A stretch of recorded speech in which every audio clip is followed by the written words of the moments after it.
आज महाविकास आघाडीची बैठक झाली। येणाऱ्या राज्यसभेच्या आणि निवडणुकी संदर्भात ही बैठक होती आणि या बैठकीमध्ये सर्व महाविकास आघाडीचे नेते उपस्थित होते।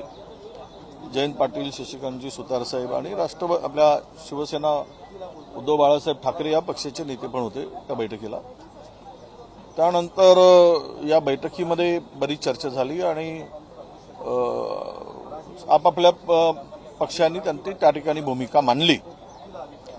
पण आमची पार्टी राष्ट्रीय पक्ष आहे आमचा, त्यामुळे आमचा आग्रह त्या ठिकाणी त्यांच्याकडे विनंती वजा आग्रह राहिलेला आहे की आम्हाला राज्यसभेची जागा ही आमच्या पक्षाला दिली पाहिजे आणि त्यासाठी आमचा आग्रह त्यांच्याकडे राहिलेला आहे। यावर या चर्चेनंतर पुन्हा वरिष्ठांशी ते सुद्धा चर्चा करणार आहेत।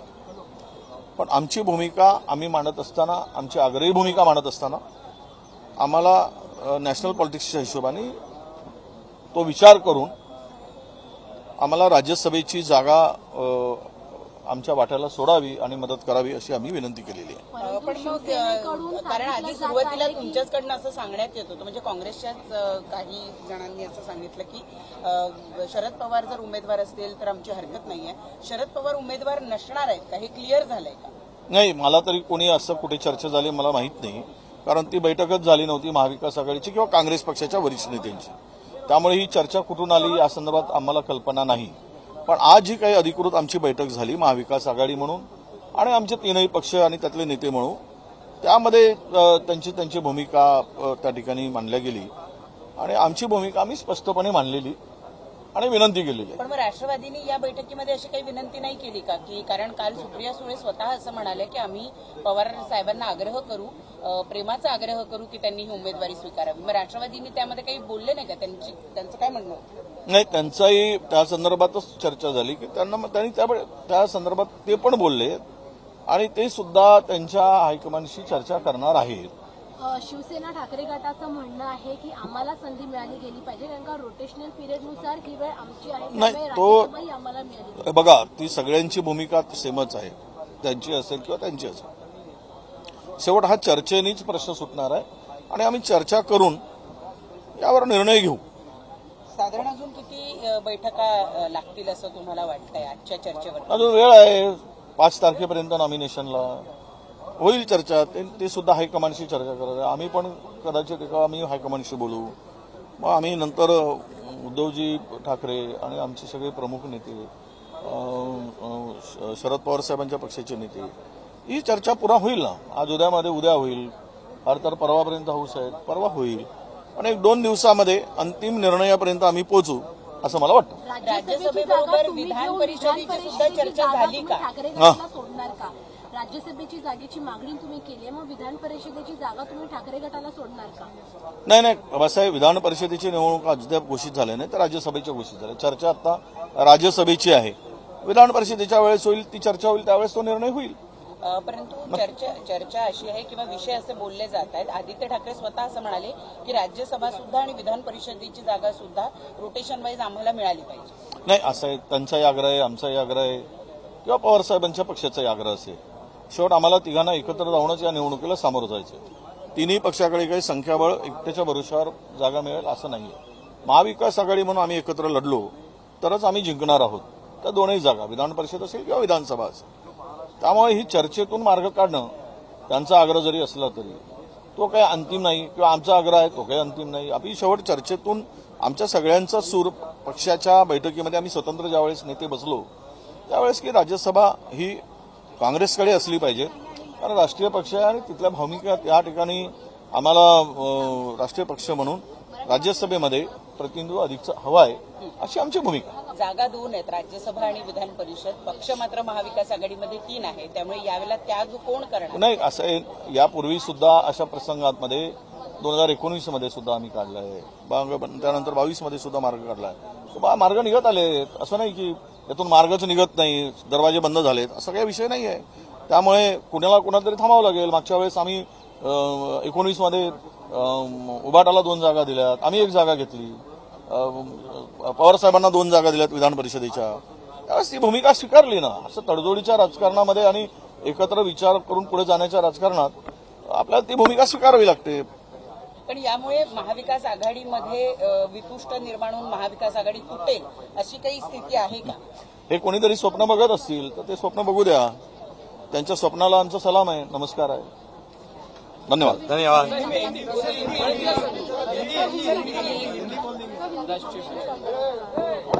सर, महाविकास आघाड़ी की बैठक हुई आज. असं कुठेही लिहिलेलं नाहीये.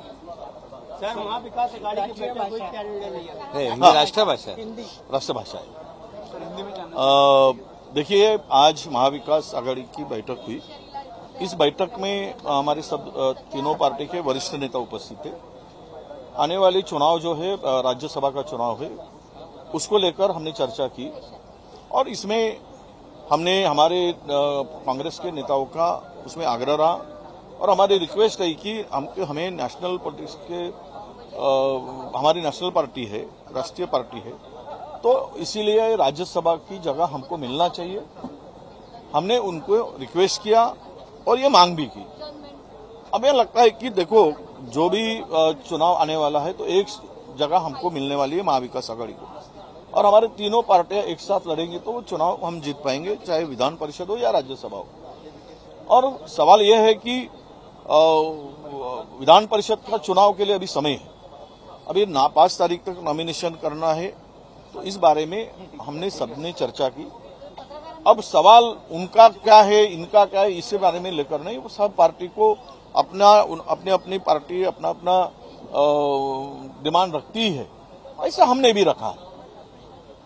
सर, आज की जो बैठक है, क्या आप किसी नतीजे में पहुंच पाए? क्योंकि काफी दिनों से इसको लेकर चर्चा चल रही है. नहीं, चर्चा में देखिए, ये चर्चा तो होगी और 1-2 बार चर्चा होगी. हाईकमांड से ये सब लोगों ने, राष्ट्रवादी शरद पवार साहब के ने भी ये कहा था कि उनसे हाईकमांड से चर्चा करेंगे.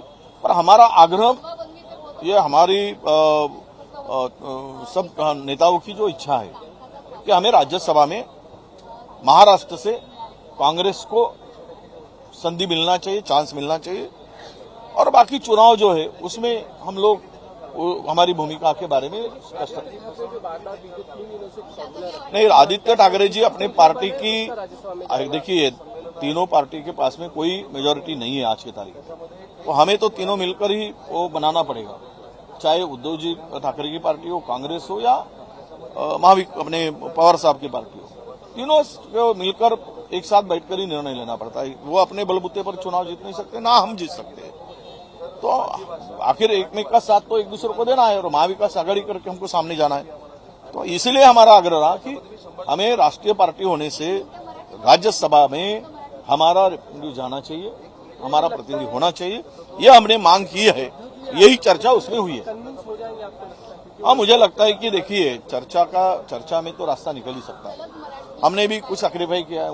2019 में हमने भी, जब तीनों हमारे भी 2 कैंडिडेट चुन के आ सकते थे, तभी हमने आग्रह किया था और राष्ट्रवादी पवार साहब को 2 विधान परिषद में जगह दी थी, छोड़ी थी, और उद्धव ठाकरे को भी छोड़ी थी. तो ये तो करना ही पड़ता है, आपस में मिलकर इस रास्ता निकालना पड़ता है. मालेगांव से जुड़ा हुआ सवाल कि मालेगांव कॉर्पोरेशन में नमाज पढ़ी, जो बिजली विभाग के कर्मचारी थे, 7 लोगों पे अभी एफआईआर दर्ज हो गई. ये गलत है. कोई ऐसे, देखिए, हर अपने धर्म को, वो कोई बाजार रास्ते पर बैठकर नमाज नहीं की है. वो रोजा चल रहा है, रमजान का महीना चल रहा है, और इसके पहले भी ऐसी बातें होती रहती थी. और जहां जो समय होता है उस समय पर नमाज अदा करनी पड़ती है, और उसके धार्मिक भावनाओं को, किसी के धार्मिक भावनाओं को ठेस पहुंची क्या, कोई गलत काम किया क्या, वहां पे कोई किसी का अपमान हुआ है क्या, फिर इस बात को लेकर उछालना, ये पूरा का पूरा इसके पीछे राजनीति प्रेरित ये सब मामला है. यानी 2 धर्मों में आपस में बांटकर रोटी सेकने का काम जो पार्टी कर रही है, अरे जो शंकराचार्य को छोड़ती नहीं है, जिसके पैर छूने के बाद, तो वो उनके बारे में क्या बताएंगे. वो किस तरह विचारधारा की पार्टी है. आपस में लड़ाओ, इनको कोई जनता से लेना देना नहीं, सब कुछ भाड़ में जाए और हिंदू मुस्लिम करते रहो, यही उनका इरादा है, इसीलिए उन्होंने विरोध किया है.